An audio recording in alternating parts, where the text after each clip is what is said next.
ಇನ್ನು ಇವತ್ತಿನ ಕಾರ್ಯಕ್ರಮದ last but not the least ಅಂತಂದ್ರೆ ಕಡೆಯಲಾಗಿದ್ದ ವಕ್ತಾರರಾಗಿರುವಂತ ಶ್ರೀಯುತ ಉಲ್ಲಾಸ್ ರಾಯ್ ಸಂಬೀಚಿ ಅವ್ರನ್ನ ವೇದಿಕೆ ಮೇಲೆ ಕರಿತೀರಿ. ಆ ವೇದಿಕೆ ಕರೆಯಕ್ಕಿಂತ ಮುಂಚೆ ನಮ್ಗೆ ಎಲ್ಲರೂ ಗೊತ್ತೇ ಇದೆ, ಯಾಕೆಂತಂದ್ರೆ ಇವರು ಸ್ಥಳೀಯರು, ಇಲ್ಲಿಯ ನಮ್ಮ ಸಹಕಾರದವರೇ. ಮತ್ತು ಎಲ್ಲದಕ್ಕೂ ಹೆಚ್ಚಾಗಿ ಏನಂತಂದ್ರೆ ಸಾಮಾನ್ಯವಾಗಿ ಏನಾಗತ್ತೆ, ಒಬ್ರು ಸಾಹಿತಿಗಳು ಇರ್ತಾರೆ, ಸಾಹಿತಿಗಳಾದ್ಮೇಲೆ ಅವ್ರ ಮನೇಲಿ ಎರಡನೇ ಸಾಹಿತಿಗಳು ಬರೋದು ತುಂಬಾ ಕಷ್ಟ. ಯಾಕಂದ್ರೆ ಇದ್ದೀರಿ, ನಾವ್ ಹೇಳ್ತೀವಿ ಏನಂತ ಹೇಳಿದ್ರೆ, ನೀವು ಹಾಳಾಗೋದ್ರಿ ನಿಮ್ ಮಕ್ಳನ್ನ ಯಾಕೆ ಹಾಳು ಮಾಡ್ತೀರಾ ಅಂತ ಹೇಳ್ತಾರೆ. ಹೌದು ಅಲ್ವಾ? ಹೇಳ್ತೀರಲ್ವಾ? ಸ್ವಲ್ಪ ಹೇಳಿ, ಪರವಾಗಿಲ್ಲ. ಹಾಗಾಗಿರ್ತಂದ್ರೆ ಯಾವೊಬ್ಬ ಕವಿ ಇವ್ರು ಬರಿತಾ ಇದ್ರಂತೆ, ತುಳಸಿದಾಸರು ಬರಿತಾ ಇದ್ರಂತೆ. ತುಳಸಿದಾಸರು ಬರ್ತಾ ಇರ್ಬೇಕಿದ್ರೆ ಅವ್ರ ಹೆಂಡತಿ ಏನ್ ಮಾಡೋದಂತೆ, ತಗೊಂಡ್ ಬಂದು ಮೇಲ್ಗಡೆ ಗೋಡಾಗಿ ಒಂದು ನೀರು ಎಸ್ಬಿಡೋಗುತ್ತೆ. ತುಳಸಿದಾಸರು ಅದನ್ನು ನಮಸ್ಕಾರ ಮಾಡ್ಕೊಂಡು ಇದು ರಾಮಂದು ಅನುಗ್ರಹ ಅಂತೇಳಿ ಬರ್ಕೊಂಡು ಹೋಗ್ತಿದಂತೆ. ಹಾಗೆ ಗಂಡಸರು ತುಂಬಾ ಅವಾಗಲೇ ಹೇಳಿದ್ರು, ಹೆಣ್ಮಕ್ಳನ್ನ ಇವರು ಸರಿಯಾಗಿ ತೋರಿಸ್ಲಿಲ್ಲ ಅಂತ. ಯಾರು? ಪುಟ್ಟಣ ಸರಿಯಾಗಿ ತೋರಿಸಲಿಲ್ಲ, ಅವ್ರು ಸರಿಯಾಗಿ ತೋರಿಸಿದ್ರು, ನೀವು ನೋಡೋ ಭಾವನೆ ಬೇರೆ ಇತ್ತದು. ಸೊ ಹಾಗಾಗಿ ಇಲ್ಲಿ ಮೊದಲನೇ ಭಾವನೆ ಅಂತಂದ್ರೆ, ಮೊದಲನೇ ಅಂತ ಅವ್ರ ಮನೆಯಲ್ಲಿ ಇನ್ನೊಬ್ರು ಸಾಹಿತ್ಯ ಬರಲ್ಲ. ಯಾಕೆಂತಂದ್ರೆ ಮನೆಯವ್ರು ಕರೀತಾರೆ. ಅಲ್ಲೆಲ್ಲೋ ಅಪವಾದ ಅಂತ ನಮ್ಮ ಕುವೆಂಪು ಅವ್ರ ಮಗ ತೇಜಸ್ವಿ ಅಥವಾ ಡಿ.ವಿ.ಜಿ ಅವ್ರ ಮಗ ಡಿ.ಜಿ.ಎಸ್ ಸ್ವಾಮಿ ಅವರು ಬಂದ್ರೆ, ಇಲ್ಲಿ ಸ್ವಲ್ಪ ಇಲ್ಲಿ ಉಲ್ಲಾಸ ಹೊರತು ಸ್ವಲ್ಪ ಇದು ಮೂರನೇ ಜನರೇಷನ್ ಇವರು. ಬೀಚಿಯವ್ರ ಮಗ ಯಾರು ಅಂತ ಹೇಳಿದ್ರೆ ಅಷ್ಟೊಂದ್ ಜನ ಗೊತ್ತಿದೆಯೋ ಇಲ್ವೋ, ಅದು ಬೀಚಿಯವ್ರ ಮೊಮ್ಮ ಯಾರು ಅಂತ ಕೇಳಿ ಉಲ್ಲಾಸ ಅಂತ ಹೇಳ್ತಾರೆ. ಅಂದ್ರೆ ಅಷ್ಟು ರೀತಿ ಬೀಚಿಯವ್ರನ್ನ ಮೂರನೇ ತಲೆಮಾರಿನವರೆಗೂ ಇಟ್ಟಂತ ಒಂದು ಜೋರದ ಚಪ್ಪಾಳೆ ಬರಲಿ ಅವರಿಗೆ. ಉತ್ಪ್ರೇಕ್ಷೆ ಮಾತನಾಡ್ತಾ ಇಲ್ಲ. ಏನಂತ ಹೇಳಿದ್ರೆ, ಕೆಲವೊಂದು ಇವತ್ತಿನ ದಿವಸ ಓದೋದು ಕಡಿಮೆ ಆಗೋಗಿದೆ. ಇವತ್ತು ಹೇಳಿದ್ರಲ್ಲ, ಇವಾಗ ನಾವೇನಿಲ್ಲ, ಇವತ್ರ ಒಂದು ನಮ್ಮ ಜಗನ್ನಾಥ್ ಹತ್ರ ಒಂದು ಅರ್ಧ ಗಂಟೆ 1 ಗಂಟೆ 2 ಗಂಟೆ ಕೂತ್ಕೊಂಡ್ಬಿಟ್ರೆ ಅವ್ರು ನೇರವಾಗಿ ಹೇಳ್ತಾರೆ. ಅದಕ್ಕೋಸ್ಕರ ಮುಂಚೆ ಎಲ್ಲರೂ ಓದಕ್ಕಾಗ್ತಿರ್ಲಿಲ್ಲ, ಹರಿಕತೆ ಇದೆಲ್ಲ ಗಮಕ ವಾಚನಗಳು ಹರಿಕತೆ ಎಲ್ಲರೂ ಓದಕ್ಕಾಗ್ತಿರ್ಲಿಲ್ಲ, ಅವಾಗಿತ್ತು. ಇವಾಗ ಹರಿಕತೆ ಇಲ್ಲ, ಯಾರು ಮಾಡೋರೇ ಇಲ್ಲ, ಗಮಕ ಹೇಳೋರಿಲ್ಲ, ಯಾರು ಕಾದಂಬರಿಗಳನ್ನ ಓದ್ತೇ ಇಲ್ಲ ಅಂದಾಗ ಉಲ್ಲಾಸ್ ಅವರು ಏನ್ ಮಾಡಿದ್ರು ಅಂತ ಹೇಳಿದ್ರೆ, ಪ್ರಪ್ರಥಮ ಬಾರಿಗೆ ಕನ್ನಡ ಆಡಿಯೋ ಬುಕ್ಸ್ ರಿಲೀಸ್ ಮಾಡಿದ್ರು ಅವರು. ಜೋರ ಚಪ್ಪಳೆ ಬರಲಿ. ಅದಕ್ಕೆ ಮೊದಲನೇ ನಾನೇ ಸಹಕಾರ ನಗರದ ಗ್ರೌಂಡ್ ಅಲ್ಲಿ ಇಲ್ಲೇ ತಗೊಂಡಿದ್ದೆ ನಾನು. ಅದೇನಂತಂದ್ರೆ, ನಾನು ಎಷ್ಟು ಸತಿ ಕೇಳಿ ಹೇಗೆ ಹೋಗೋದಂದ್ರೆ, ನಾ ಆಫೀಸ್ಗೆ ಹೋಗ್ಬೇಕಿದ್ರೆ ಕಾರಲ್ಲಿ ಹಾಕೊಂಡು ಹೋಗೋದು ಕೇಳೋದು. ಅದಾದ್ಮೇಲೆ ಎಷ್ಟು ಜನಕ್ಕೆ ಅದನ್ನ ಕೊಟ್ಟಿದ್ದು ನಾನೇ ಫ್ರೀ ಆಗಿ ಅಂದ್ರೆ ನಾನು ಅದನ್ನ ಉಡುಗೊರೆಯಾಗಿ ಕೊಟ್ಟಿದ್ದೀನಿ. ಅದೇ ರೀತಿಯಾದ ಹಲವಾರು ಪ್ರಪ್ರಥಮವಾಗಿ ಕಾರಣೀಭೂತರಾಗಿದ್ದಾರೆ. ಮತ್ತೆ ಇನ್ನೊಂದು ಅಂತಂದ್ರೆ, ಅದು ಪ್ರಕಾಶನ ಸಂಸ್ಥೆ ಇದೆ, ಇಲ್ಲೇ ನಮ್ಮ ಚೇರ್ಮನ್ಸ್ ಕ್ಲಬ್ ಎದುರುಗಡೆ ಇದೆಯಲ್ಲ, ಅದ್ರ ಮೇಲ್ಗಡೆ ಒಂದು ಪ್ರಕಾಶನ ಸಂಸ್ಥೆ ಇದೆ, ಬೀಚಿ ಪ್ರಕಾಶನ ಅಂತ. ಅದ್ರ ಮೂಲಕ ಒಳ್ಳೊಳ್ಳೆ ಪುಸ್ತಕಗಳನ್ನ ತರ್ತಾ ಇದ್ದಾರೆ. ಎಲ್ಲರೂ ಹೇಳ್ತಾರೆ ಕನ್ನಡದವರಿಗೆ ಕನ್ನಡ ಪುಸ್ತಕಗಳಿಗೆ ಮಾರಾಟ ಇಲ್ಲ, ಕನ್ನಡ ಪುಸ್ತಕಗಳಿಗೆ ವ್ಯಾಪಾರ ಇಲ್ಲ, ಮಾರುಕಟ್ಟೆ ಇಲ್ಲ ಅಂತ ಹೇಳಿದ್ರೆ, ಆದ್ರೆ ನಿಮ್ಗೆ ಆಶ್ಚರ್ಯ ಆಗ್ಬೋದು, ಅವ್ರು ಏನಿಲ್ಲ ಅಂದ್ರೂ ತಿಂಗಳಿಗೆ 2 ರಿಂದ 4 ಪುಸ್ತಕಗಳನ್ನ ರಿಲೀಸ್ ಮಾಡ್ತಾರೆ. ಅಂದ್ರೆ ಕನ್ನಡ ಪುಸ್ತಕದಲ್ಲಿ ಇಲ್ಲ ಅಂತಲ್ಲ, ಕನ್ನಡಗಳಿಗೂ ವ್ಯಾಪಾರ ಇದೆ, ಆದ್ರೆ ಅದನ್ನ ಸರಿಯಾಗಿ ವ್ಯವಹಾರ ಮಾಡಬೇಕು ಅನ್ನೋದಕ್ಕೆ ಒಳ್ಳೆಯ ವ್ಯವಹಾರಸ್ಥ. ಇನ್ನು ಮೂರನೇದು ಅಂತ ಹೇಳಿದ್ರೆ, ನಮ್ಗೆ ಎಲ್ಲರಿಗೂ ಗೊತ್ತಿದೆ, ಅಪರಂಜಿ ಅಂತ ಕರವಂಜಿ ಅಂತ ಒಂದು ಪುಸ್ತಕ ಬರ್ತಾ ಇತ್ತು. ಅದು ರಾಶಿ ಅವರ ಸುಮಾರು ಎಲ್ಲಾ ರೀತಿಯ ಸಾಹಿತ್ಯಗಳೆಲ್ಲ ಹಾಸ್ಯದಕ್ಕೋಸ್ಕರ ಮೀಸಲಾಗಿತ್ತು. ಅದಾದ್ಮೇಲೆ ಏನಪ್ಪಾ ಅಂತ ಹೇಳಿದ್ರೆ, ಅದರ ವ್ಯವಸ್ಥಾಪಕ ಮಂಡಳಿ ಇದ್ದಾಗ ಅಪರಂಜಿ ಅಂತ ಒಂದು ಪುಸ್ತಕಗಳನ್ನು ಮಾಡ್ತಾ ಇದ್ದಾರೆ. ದಯವಿಟ್ಟು ನೀವು ಅದಾದ್ಮೇಲೆ ಒಂದು ಸತಿ ಅವ್ರ ಹೋಗಿ ಅದನ್ನ ಅಪರಂಜಿ ಒಂದು ಇದನ್ನ ಮಾಡ್ಕೊಳ್ಳಿ. ಏನೋ ₹1,000 ಕೊಟ್ಟರೆ ಅದನ್ನ 10 ವರ್ಷದವರೆಗೂ ಕಳಿಸ್ಕೊಡ್ತಾರೆ ಅವರು. ಅದಕ್ಕೊಂದು ಅಂದ್ರೆ ಒಂದು ಸಂಸ್ಥೆ ಬೆಳವಣಿಗೆ ಆಗತ್ತೆ ಅಂತ ಹೇಳ್ತಾ ನಾನಿವಾಗ ಅವ್ರನ್ನ ವೇದಿಕೆ ಮೇಲೆ ಕರಿತಾ ಇದ್ದೀನಿ. ದಯವಿಟ್ಟು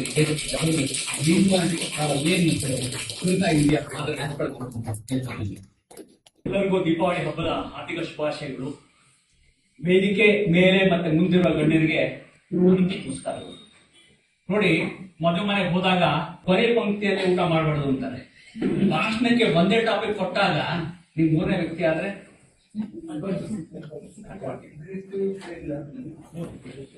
ಸುಮಾರು 18 ಇಂದ 20 ವರ್ಷದ ಯುವಕ ನಟ ರತ್ನಾಕರ ಮಾಸ್ಟರ್ ಹಿರಣ್ಣಯ್ಯ ಬೀಚಿ ಹತ್ರ ಬರ್ತಾರೆ.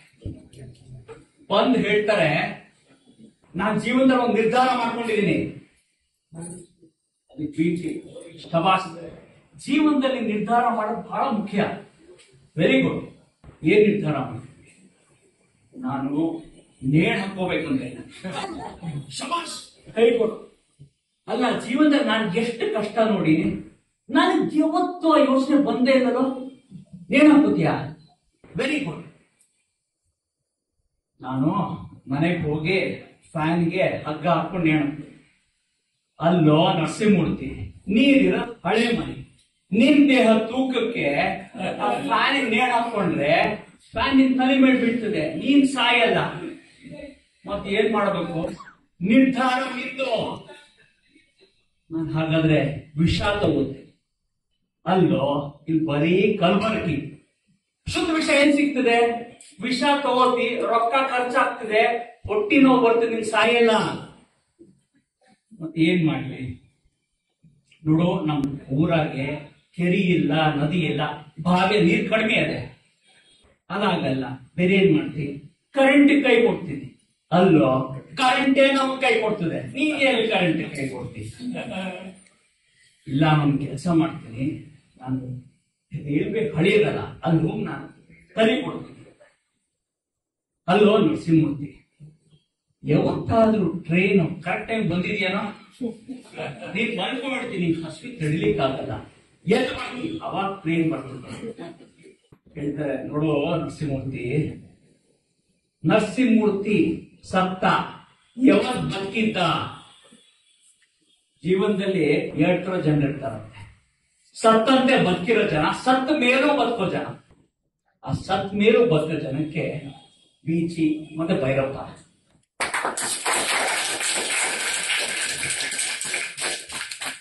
ಯಾವತ್ತು ಅವ್ರ ಸಾಹಿತ್ಯ ಶಾಶ್ವತವಾಗಿರುತ್ತೆ. ಜಗತ್ತು ಕಂಡ ಅದ್ಭುತ ಕೃತಿಗಳು ಅಂದ್ರೆ ಮಹಾಭಾರತ, ರಾಮಾಯಣ. ಮಹಾಭಾರತ, ರಾಮಾಯಣ ಪ್ರತಿ ದೇಶದಲ್ಲೂ ತರ್ಜುಮೆ ಆಗಿದೆ. ಹಲವಾರು ಭಾಷೆಗಳ ಜನರನ್ನು ಓದಿದ್ದಾರೆ. ಹಾಗೆ ನಮ್ಮ ಭೈರಪ್ಪ ಅವರು ಉತ್ತರಾಖಂಡ, ಪರ್ವ ಹೇಳ್ದಂಗೆ ಮ್ಯಾಂಡರಿನ್, ರಷ್ಯಾ. ನೀವು ಮಹಾರಾಷ್ಟ್ರಕ್ಕೆ ಹೋದ್ರೆ, ಯಾಕೆ ಪುಸ್ತಕ ಅಂಗಡಿಗೆ ಹೋದ್ರೆ ನೀವು ಎಲ್ಲಿಂದ ಬಂದಿರಿ ಅಂದ ತಕ್ಷಣ ಕರ್ನಾಟಕ ಅಂದ್ರೆ ತಕ್ಷಣ ಭೈರಪ್ಪ ಅವರು ಸೆಟ್ ಕೊಡ್ತಾರೆ. ಹೇಳ್ತಾರೆ, ನೋಡಿ ನಾವು ಮರಾಠಿಯಲ್ಲಿ ಓದಿವಿ, ನೀವು ಒರಿಜಿನಲ್ ಕನ್ನಡ ಓದಿವಿ, ಬಹಳ ಬೇಷದೆ. ನಾನು ಬೀಚಿನ ಸಾಕಷ್ಟು ಓದಿದ್ದೀನಿ. ಬೀಚಿ ಸಾಹಿತ್ಯದಲ್ಲೂ ವಿಡಂಬನೆ ಇದೆ. ನಾನು ಭೈರಪ್ಪ ಕೃತಿ ಬಗ್ಗೆ ಮಾತಾಡ್ತಾ ಬೀಚಿ ದೃಷ್ಟಿಕೋನನು ತರ್ತೀನಿ. ಉತ್ತರಾಖಂಡ ಬಗ್ಗೆ ಏನಾಗುತ್ತೆ, ಇವರಿಬ್ರು ಬಹಳ ಚೆನ್ನಾಗಿ ಮಾತಾಡಿ ಘಟಾನುಘಟಿಗಳು. ನಾನು ಅದನ್ನೇ ಹೇಳಿದ್ರೆ ಡಿಟೋ ಹಾಕೋದು. ನಾನು ಉತ್ತರಾಖಂಡ ತಗೊಂಡು ಅದರ ಬಗ್ಗೆ ನಾವೆಲ್ಲರೂ ಉತ್ತರಾಖಂಡ ಓದಿವಿ. ಸೀತೆ ವೇದಗಳು ಕಲ್ತಿರ್ತಾಳೆ, ಶಿವ ಧನಸ್ನ ಬಳಸ ಗೊತ್ತಿರುತ್ತೆ. ರಾಮ ಸೀತೆ ಗೆದ್ದಾಗ ಸೀತೆ ಕೇಳ್ತಾಳಂತೆ, ರಾಮ ನಿನಗೆ ಏನ್ ಇಷ್ಟ ಆಯ್ತು? ಯಾಕಂದ್ರೆ ಸೀತೆ ಕೇಳ್ತಾಳೆ, ರಾಮ ಎಂತ ಪುರುಷ, ಅಹಲ್ಯ ಮತ್ತೆ ಗೌತಮರನ್ನ ಒಂದು ಮಾಡಿರ್ತಾನೆ.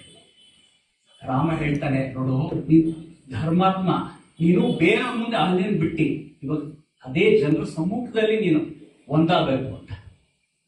ಯಾವ್ದೇ ಹೆಂಡತಿ ಇದನ್ನು ಕೇಳಿದ್ರೆ ಖುಷಿ ಆಗುತ್ತೆ, ಎಂತ ಗಂಡ ಇದು ರಾಮ ಅಂತ. ಆಮೇಲೆ ದಶರಥ ಅಲ್ಲಿ ಬಂದಾಗ ದಶರಥ ಗೊತ್ತಾಗುತ್ತೆ, ಸೀತೆ ಜನಕ ಮಹಾರಾಜನ ಮಗಳಲ್ಲ, ಭೂಮಿಯಲ್ಲಿ ಸಿಕ್ಕಿದ್ದಾಳೆ. ದಶರಥ ಹೇಳ್ತಾನಂತೆ, ರಾಮ ಎಂತ ವಂಶ ನಮ್ದು, ರಘುವಂಶ. ನೀನು ಮದುವೆ ಬೇರೆ, ಸೀತೆ 3 ತಂಗಿರಿದಾರ, ಅವ್ರನ್ನ ಯಾರು ಮದುವೆ ಆಗುತ್ತೆ. ರಾಮ ಹೇಳ್ತಾನಂತೆ, ನಾನು ಪಾಣಿಗ್ರಹಣ ಮಾಡಿದ್ದೀನಿ, ಶಿವಧನಸ್ ಮುಗಿದಿರೋ ಸೀತೆ ಸಲುವಾಗಿ. ನಾನು ಮದುವೆ ಆದ್ರೆ ಇವಳನ್ನ ಮಾತ್ರ ಮದುವೆ ಆಗಿ, ನಾನು ಏಕ ಪತ್ನಿ ರಥಸ್ಥ ಅಂತ. ಇದನ್ನ ಕೇಳಿ ಯಾರಿಗಾದ್ರೂ ಖುಷಿ ಆಗುತ್ತಲ್ಲ. ಮತ್ತೆ ಸೀತೆ ಕೇಳ್ತಾಳಂತೆ, ಅಲ್ಲ ರಾಮ, ನನ್ ರೂಪದ ಬಗ್ಗೆ ಹೇಳಿ, ನಿಮ್ಗೆ ಏನ್ ಅನ್ಸುತ್ತೆ ಅಂದ್ರೆ, ಉತ್ತರಾಖಂಡವ್ರು ಇರ್ತಾರೆ, ನೀನು ಸುರದ್ರೂಪಿನೋ ಕುರೂಪಿನೋ ನನ್ ಮನಸ್ಸಿಗೆ ಬಂದೇ ಇಲ್ಲ ಅಂತ. ಅಲ್ಲಿ ಯಾವ ಹೆಂಗಸಿಗಾದ್ರೂ ಗಂಡ ಈ ಮಾತು ಹೇಳಿದ್ರೆ, ಬೀಚನೊಬ್ರು ಕೇಳ್ತಾರಂತೆ, ಗುರುಗಳನ್ನ ನೀವು ಸಮ್ಮುಖದಲ್ಲಿ ಹೊಗಳ್ಬೇಕು, ಸ್ನೇಹಿತನ ಬೆನ್ ಹಿಂದೆ ಹೊಗಳ್ಬೇಕು, ಸೇವಕನ ಕೆಲಸ ಆದ್ಮೇಲೆ ಹೊಗಳ್ಬೇಕು, ಹೆಂಡತಿಗೆ ಯಾವಾಗ ಹೊಗಳ್ಬೇಕು? ಬೀಚ ಉತ್ತರ, ದಿನಕ್ಕೆ 24 ಗಂಟೆ ಹೊಗಳಿದ್ರು ಕಡಿಮೆನೆ. ಇಲ್ಲಾಂದ್ರೆ ಜೀವನ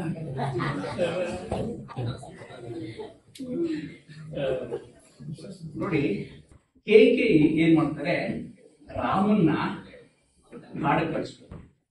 ಕಾಡಿಗೆ ಕಳಿಸೋದು ಒಂದೇ ಅಲ್ಲ, ಆಕಿ ರಾಮನ್ ಕೈಯಲ್ಲಿ ಪ್ರತಿಜ್ಞೆ ತಗೋತಾರೆ, ರಾಮ ನೀನು ಬ್ರಹ್ಮಚಾರಿಯಾಗೇ ಇರಬೇಕು 14 ವರ್ಷ. ಗಂಡಿಗೆ ಹೇಳಿದ್ರೆ ಹೆಂಡತಿಗೂ ಅನ್ಭವಿಸುತ್ತಲ್ವಾ. ತಕ್ಷಣ ಸೀತೆ ಕಡೆ ನೋಡಿ ಸೀತೆ ನೀನು ನಾಡ್ ಮಡಿ ಉಟ್ಕೊಂಡು ನೀನು ಬ್ರಹ್ಮಚಾರಿಣಿಯಾಗಿರ್ಬೇಕು. ಸೀತೆಗೆ ಸಿಟ್ಟು ಬರುತ್ತೆ ರಾಮನ ಕಡೆ. ರಾಮ ಮುಖದಲ್ಲಿ ಒಂದು ಗೆರೆ ಇಲ್ಲ. ಅದೇ ಲಕ್ಷ್ಮಣನಿಗೆ ಸಿಟ್ಟು ಬರುತ್ತೆ. ಲಕ್ಷ್ಮಣ ಹಲ್ ಕಡಿಯುತ್ತೆ. ಈ ಪ್ರತಿ ಕಾದಂಬರಿ ನಮ್ಗೆ ಏನ್ ಗೊತ್ತಾಗುತ್ತೆ ಅಂದ್ರೆ ಸೀತೆ ಮತ್ತೆ ಲಕ್ಷ್ಮಣನ ಇಬ್ಬರನ್ನ ತೋರಿಸ್ತಾರೆ. ಹೋಗಿ ಇವ್ರು ಕಾಡಲ್ಲಿದ್ದಾಗ ಅಲ್ಲರಿ ಸೀತೆ ಎಲ್ಲ ಬಿಟ್ರೆ ಸೀತೆ ಬಂಗಾರದ ಒಡವೆ ಬಿಟ್ಟಾಳೆ, ರೇಷ್ಮೆ ಸೀರೆ ಬಿಟ್ಟಾಳೆ. ಕಾಡಲ್ಲಿ ಆ ಬಂಗಾರ ಜಿಂಕೆ ಮೇಲೆ ಮೋಹ ಇದ್ದ. ಅವತ್ತೇನು ಅಕ್ಷಯ ತೃತೀಯ ಇದ್ದ. ಇದರಲ್ಲಿ ಭೈರಪ್ಪ ಎಷ್ಟು ಚೆನ್ನಾಗಿ ಬರೀತಾರೆ ಅಂದ್ರೆ ಸೀತೆಗೆ ಒಂಟಿತನ ಕಾಡ್ತಾ ಇತ್ತು ನೋಡಿ. ಸೀತೆ ಭೂಮಿ ತಾಯಿ ಮಗಳು, ಲಕ್ಷ್ಮಣ ವ್ಯವಸಾಯ ಮಾಡಕ್ ಹೋಗ್ತಾನೆ, ರಾಮ ಕೂತ್ಕೊಂಡು ಆಕಾಶ ನೋಡೋದು, ಗಿಡ ನೋಡೋದು, ಮರ ನೋಡೋದು. ಹೆಂಡತಿ ಆದವಳು ಏನ್ ಮಾಡಬೇಕು? ಅವಳಿಗೆ ವ್ಯವಸಾಯಕ್ಕೆ ಹೋದ್ರೆ ನೋಡಿ ಪಾಪ ಹೆಣ್ಮಕ್ಳಿಗೆ ಎಷ್ಟು ಕಷ್ಟ. ಮೈದನ್ ಜೊತೆ ಅಲ್ಲಿ ಹೋದ್ರೆ ಏನ್ ಅನ್ಕೋಬಹುದು? ಇಟ್ಸ್ ನಾಟ್ ಈಸಿ ಅಲ್ಲ. ಏನ್ ಅನ್ಕೋಬಹುದು ಈ ವೇದನೆ ಆ ಹಿಂಸೆಗೆ? ಅದಕ್ಕಾಗಿ ಒಂದು ಜಿಂಕೆ ಮರಿ ನೋಡ್ತಾ ಅವಳಿಗೆ ಹೋಗಿ ಇಟ್ಕೊಳ್ಳೋಣ ಅಂದ್ರೆ ಆ ಜಿಂಕೆ ಮರಿ ಓಡೋಗುತ್ತೆ. ಬಾ ಮಗು ಬಾ, ನಾನಿನ್ ತಾಯ್ತನ ಓಡೋಗ್ಬಿಡುತ್ತೆ ಜಿಂಕೆ. ಕೆಲವು ದಿನ ಹಿಂದೆ ಸೀತೆ ನೋಡ್ತಾಳೆ, ಕಾಡು ಜನ ಬಂದಾಗ ಒಂದ್ ಹೆಂಗ್ಸು ಸಣ್ಣ ಮಗುನ 8 ರಿಂದ 10 ತಿಂಗಳ ಮಗುನ ಹಾಲು ಕುಡಿಸ್ತಾ ಇರ್ತಾರೆ. ಯಾವ್ದೇ ಹೆಂಗಸಿಗೆ ತಾಯ್ತನ, ನನ್ಗೂ ಮಗು ಬೇಕು, ನಾನು ಒಪ್ಕೋಬೇಕು. ಅದೇ ಬೇಕಿತ್ತು ಸೀತೆ. ಆ ಒಂಟಿತನದಿಂದ ಅವಳು ಕೇಳಿದ್ದು ನನಗ ಜಿಂಕೆ ಬೇಕು. ರಾಮ ಹೋಗ್ತಾ, ರಾಮ ಹಿಂದೆ ಲಕ್ಷ್ಮಣ ಹೋಗ್ತಾನೆ, ಸೀತೆನ ರಾವಣ ಹೊತ್ಕೊಂಡು ಹೋಗ್ತಾನೆ. ನೋಡಿ ಒಬ್ಬ ಸಾಹಿತ್ಯ ಭೈರಪ್ಪ ಅವ್ರು ಹೇಗೆ ಬರೀಬೇಕಾದ್ರೆ ಹೇಗೆ ಬರೀತಾರೆ ಅಂದ್ರೆ ಕಂಪ್ಲೀಟ್ ರಿಸರ್ಚ್. ಒಂದು ಕಾದಂಬರಿ ಬರೀಬೇಕಾದ್ರೆ ದೇಶದ ಎಲ್ಲಾ ಭಾಗಕ್ಕೆ ಹೋಗಿ ಜನರ ಸಂವಾದ ಮಾಡಿ, ಕುಸ್ಕೊಂಡು ಓದಿ, ಕೂತ್ಕೊಂಡು ಚರ್ಚೆ ಮಾಡಿ ಡೀಟೇಲಿಂಗ್ ಆಗಿ ಕೊಡ್ತಿದ್ದಾರೆ. ಕಿಷ್ಕಿಂಧೆಗೆ ರಾಮ ಲಕ್ಷ್ಮಣ ಹೋಗ್ಬೇಕಾದ್ರೆ ಅಲ್ಲಿ ಅವ್ರಿಗೆ ವಾಲಿ, ಸುಗ್ರೀವ, ಹನುಮ ಸಿಗ್ತಾರೆ. ವಾಲಿ ಅಂತ ಮನುಷ್ಯ ಇಂಡಿವಿಜುವಲಿ ಹೇಳ್ತಾರೆ ವೆರಿ ವೆರಿ ಸ್ಟ್ರಾಂಗ್. ಆದ್ರೆ ಇನ್ನೊಂದು ಒಂದು ಪ್ಲಸ್ ಪಾಯಿಂಟ್ ಏನಿತ್ತು ಅಂದ್ರೆ ವಾಲಿಗೆ ಅವ್ರ ಮುಂದೆ ಯಾರಿದ್ರು ಅವ್ರು 50% ಶಕ್ತಿ ತಗೊಂಡ್ಬಿಡೋದು. ಇದನ್ನ ಗೊತ್ತಿದ್ದ ರಾವಣ ಕೈಲಾಸ ಪರ್ವತ ಅಂತಾನೆ. ಅವನೇನ್ ಮಾಡ್ತಾನೆ, ಬಗ್ಗು ಬಡಿತೀನಿ ವಾಲಿನ ಅನ್ಕೊಂಡು ವಾಲಿ ಹಿಂದೆ ಹೋಗಿ ಪೆನ್ನ ಹಿಡ್ಕೊಳ್ಳೋಣ, ಪೆನ್ನಿಂದ ಹಿಂಗೆ ಅಪ್ಕೊಂಬೋಣ. ವಾಲಿ ಮನೆ ಕೂತ್ಕೊಂಡು ಅವ್ರ ಮಗುನ ತೊಟ್ಲ ತೂಗ್ತಾ ಇರ್ತಾನೆ. ಮುಂದೆ ಬಂದ್ರೆ ರಾವಣ ಆಗಲ್ಲ, ಹಿಂದೆಯಿಂದ ಬಂದ್ರೆ ವಾಲಿ ಏನ್ ಮಾಡ್ತಾನೆ, ಹಿಂಗೆ ಗಟ್ಟಿ ಹಿಂಗೆ ಹಿಡ್ಕೊಂಡ್ಬಿಡ್ತಾನೆ. ರಾವಣ ಒದ್ದಾಡ್ಬಿಡ್ತಾನೆ. ಆಮೇಲೆ ರಾವಣ ತಗೊಂಡು ತೊಟ್ಲು ಕಟ್ಬಿಟ್ಟು ಮಗು ಹೇಳ್ತಾನೆ, ನೋಡು 10 ತಲೆ ಹುಳ ಅದೇ ಆಟ ಆಡೋದು. ರಾವಣ ಕಾಡಿ ಬೇಡಿ ಬಿಡಪ್ಪ. ಇಂಥ ವಾಲಿನ ರಾಮ ಹಿಂದೆ ನಿಂತ್ಕೊಂಡು ಬಾಣ ಬಿಡ್ತಾನೆ. ಬೀಚಿ ಒಂದ್ ಕಡೆ ಬಹಳ ಚೆನ್ನಾಗಿ ಬರೀತಾರೆ. ವಾಲಿ ಕೆಳಗಿದ್ದಾನೆ. ವಾಲಿ ರಾಮನ ಮುಖ ನೋಡಿ, ಪುರುಷೋತ್ತಮ ರಾಮ ಹಿಂಗ್ ಮಾಡಿದ್ ಸರಿನಾ? ಹಿಂಗ್ ಹಿಂದೆ ನಿಂತು ಮರದಿಂದ ನಿಂತ್ಕೊಂಡು ನನ್ ಬಾಣ. ರಾಮ ಹೇಳ್ತಾನೆ, ವಾಲಿ ಇದು ತ್ರೇತಾಯುಗ, ನಿಂಗ್ ಮೋಕ್ಷ ಕೊಡಿಸ್ತೀನಿ. ಇದೊಂದೇ ಅಲ್ಲ, ಕಲಿಯುಗದಲ್ಲೂ ಅಷ್ಟೇ ನೀನ್ ನೆನ್ಸ್ಕೊಂಡಿರ್ತಾರೆ. ಮಕ್ಕಳು ನೀನ್ ನೆನ್ಸ್ಕೊತಾರೆ. ನಿನ್ ಹೆಸರಲ್ಲಿ ಒಂದು ಚೆಂಡಿನ ಆಟ ಆಡ್ತಾರೆ, ವಾಲಿಬಾಲ್.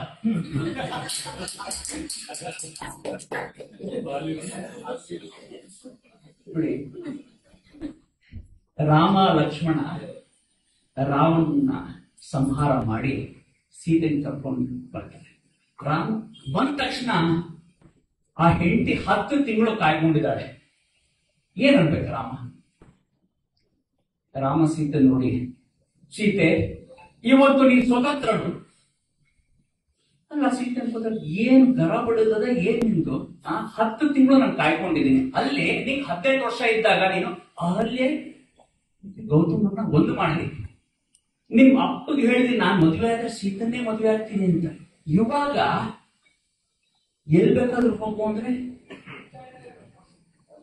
ಈ ಇಡೀ ಉತ್ತರ ಕಾಂಡದಲ್ಲಿ ನಮ್ಗೆ ಗೊತ್ತಾಗುತ್ತೆ ಆ ಹೆಂಗಸಿನ ವೇದನೆ. ನಮ್ಗೆ ಓದ್ಬೇಕಾದ್ರೆ ಸೀತೆ ತಾಯ ಕಾಣಿಸ್ತಾಳೆ, ಅಕ್ಕನ ಕಾಣಿಸ್ತಾಳೆ, ಮಗಳ ಕಾಣಿಸ್ತಾಳೆ. ಪ್ರತಿ ಒಂದು ಹಂತದಲ್ಲಿ ಆ ಹೆಣ್ಣಿನ ಸೂಕ್ಷ್ಮತೆ ಇದೆಯಲ್ಲ, ಆ ಸಂಬಂಧಗಳ ಸೂಕ್ಷ್ಮತೆ, ಪಾಪ ಅವ್ರು ಪಡೋ ನೋವು. ನಾವು ಪುಸ್ತಕದಲ್ಲಿ ಏನ್ ಕಲಿಬೇಕು ಅಂದ್ರೆ ಒಳ್ಳೆ ತಗೋಬೇಕು. ಏನಾದ್ರೂ ನಾವು ಹಿಂಗ್ ಮಾತ್ರ ಬಿಹೇವ್ ಮಾಡುವಂತ ರಿಲೇಶನ್ಶಿಪ್ಸ್ ಬಹಳ ಚೆನ್ನಾಗಿದೆ ನೋಡಿ. ನಾವು ಶ್ರದ್ಧಾಂಜಲಿ ಒಬ್ಬರು ಸಾಹಿತಿಗೆ ನಾವು ಕೊಡ್ಬೇಕಂದ್ರೆ ಅವ್ರ ಪುಸ್ತಕಗಳನ್ನ ಓದಬೇಕು. ಒರಿಜಿನಲಿ ನಾವ್ ಹೇಳ್ತಾರೆ ರಾಮಾಯಣ ನಾರದ್ರು ವಾಲ್ಮೀಕಿಗೆ ಹೇಳೋದಂತೆ. ನಾರದ್ರು ವಾಲ್ಮೀಕಿಗೆ ಹೇಳಿದಾಗ ಯಾವತ್ತು ಉತ್ತರಾಖಂಡದ ಪ್ರಸ್ತಾವನೆ ಇದ್ದೇ ಇದ್ದಿಲ್ಲ ಅಂತಾರೆ. ಇನ್ನೊಂದ್ ಕಡೆ ಹೇಳ್ತಾರೆ ನೋಡಿ, ಸೀತೆ ಲಂಕೆಯಿಂದ ಬಂದ ತಕ್ಷಣ ಅದೇನ್ ರಾಮ ಅಕ್ಸಾಲಿಗನೋ ಏನೋ ಸೀತೆಗೆ ಅಗ್ನಿ ಪರೀಕ್ಷೆ ಮಾಡ್ತಾರಲ್ಲ, ಅಗ್ನಿ ಪರೀಕ್ಷೆ ಮಾಡಿದಾಗ ಅಗ್ನಿದೇನೋ ಹೊಲ್ಕೊಡ್ತಾರ ತಾಯಿ ತಾವು ಪರಿಶುದ್ಧರು. ಇನ್ನೊಂದ್ ಕಡೆ ಹೇಳ್ತಾರೆ ರಾವಣ ನೋಡಿ, ರಾವಣ ಎಷ್ಟು ಶಕ್ತಿಶಾಲಿ ಸ್ಫುರದ್ರೂಪಿನೋ ಅವ್ನು ಇನ್ನೊಂದು ಮನಸ್ಥಿತಿ. ನಾನ್ ಯಾವ ಹಿಂಸನ ಕರೆದ್ರು ಆ ಹಿಂಸು ಬರ್ತಾಳೆ, ಇದು ಮನಸ್ಥಿತಿ ರಾವಣಗೆ. ಈ ಮನುಷ್ಯ ಹೋಗಿ ಒಂದ್ಸತಿ ವೇದವತಿ ಕರೀತಾರಂತೆ ಬಾ ನನ್ನ ಹತ್ರ. ವೇದವತಿ ರಿಫ್ಯೂಸ್ ಮಾಡ್ತಾರೆ. ಅದಕ್ಕೆ ವೇದವತಿನ ಬಲಾತ್ಕಾರ ಮಾಡ್ತಾರೆ. ಅವಾಗ ವೇದವತಿ ಶಾಪ ಕೊಡ್ತಾರಂತೆ, ನೋಡು ನೀನ್ ಯಾವ ಹಿಂಸನ ನೀನ್ ಬಲಾತ್ಕಾರ ಮಾಡ್ತಾರೆ, ನೀನ್ ಒಂದ್ ತಲೆ 10 ತಲೆನೂ ನುಚ್ಚುನೂರು ಆಗ್ತದೆ.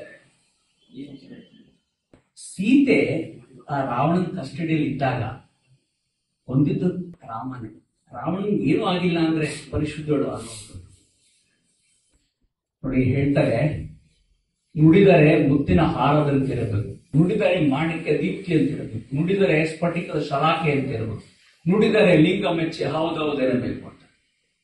ಅದಕ್ಕೆ ಜಿ ಪಿ ರಾಜರತ್ನ ಹೇಳ್ತಾರೆ ನುಡಿದರೆ ಎಂಜಿಲ್ ಹಾರದಂತಿರಬೇಕು. ಅದಕ್ಕೆ ನಾನಿನ್ನು ಸೇರಿಸ್ತೀನಿ, ಬರೆದರೆ ಈಚಿಂತ ಭೈರವ ಶಾಶ್ವತವಾಗಿ. ನಮ್ಮ ಡಾಕ್ಟರ್ ಜಗನ್ನಾಥ್ ಹೇಳ್ತಾರೆ ಬೇಂದ್ರೆ ಬಗ್ಗೆ ಹೇಳ್ತಾರೆ. ಬೇಂದ್ರೆ ಅಂದ್ರೆ ಭೈರಪ್ಪಗೂ ಬಹಳ ಆಪ್ತರು ನೋಡಿ.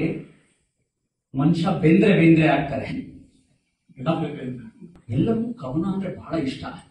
ಒಂದು ಹುಡುಗ ಕವನ ಬರೆದು ಹೋಗಿ ತೋರಿಸ್ತಾನಂತೆ ಬೇಂದ್ರೆಗೆ. ಬೇಂದ್ರೆ ಚಾ ಹಿಂಗಲ್ ನನ್ ಕವನ ನೋಡಿ ಸುಮ್ನೆ ಆಗ್ತಿರಂತೆ. ಅಲ್ಲ ಹೆಂಗಲೆ ಸುಮ್ನೆ ಆಗ್ತಾರೆ. ಅಲ್ಲ ಅಜ್ಜ ನಾನು ಕವಿ ಅನ್ಸ್ಕೋಬೇಕ, ನಾನು ಏನ್ ಮಾಡಬೇಕು? ಒಂದ್ ಹೆಂಗಸು ತಾಯಿ ಅನ್ಸ್ಕೋಬೇಕು, ಎಷ್ಟು ಮಕ್ಕಳನ್ನ ಹೊಡಿಬೇಕು? ಒಂದಂತೂ ಆಯ್ತದೆ. ಈ ಹುಡುಗಂಗೆ ಅರ್ಥನೇ ಆಗಲ್ಲ. ಅಲ್ಲ ಬೆಂದ್ರಜ್ಜ ನಾನು ಕವಿ ಅನ್ಸ್ಕೋಬೇಕು, ನಾನು ಏನ್ ಮಾಡ್ಬೇಕು?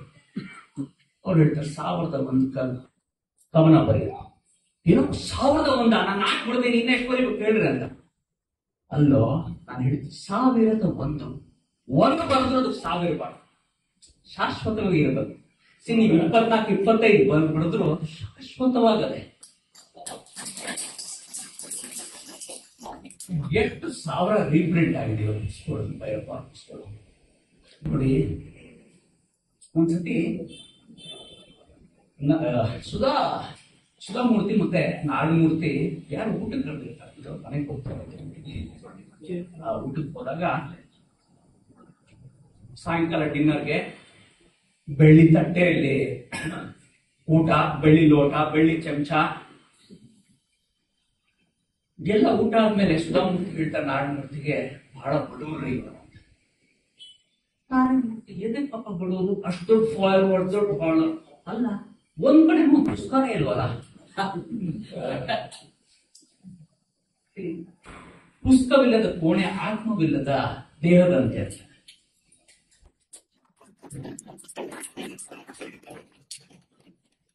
ನೋಡಿ ಇವತ್ತು ನಾವು ಏನ್ ಮಾಡ್ತೀವಿ, ನಮ್ಮ ಮಕ್ಕಳು ಅದನ್ನೇ ಮಾಡ್ತಾರೆ.